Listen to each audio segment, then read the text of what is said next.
Hi everyone, welcome to the Taglog YouTube channel. Today for this video of Taglog, I will be showing you how to recover Uber password.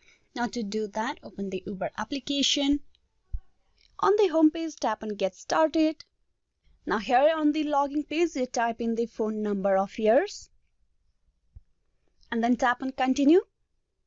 Here on this page, you need to tap on Login with Password and you will be directed to this page.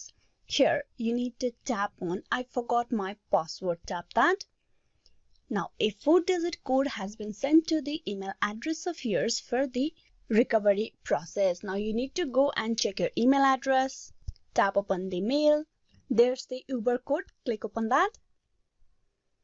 Now you need to copy this code from here and paste it over here. With that, you will be able to provide a new password for this. Now type in the new password. Then tap on Next.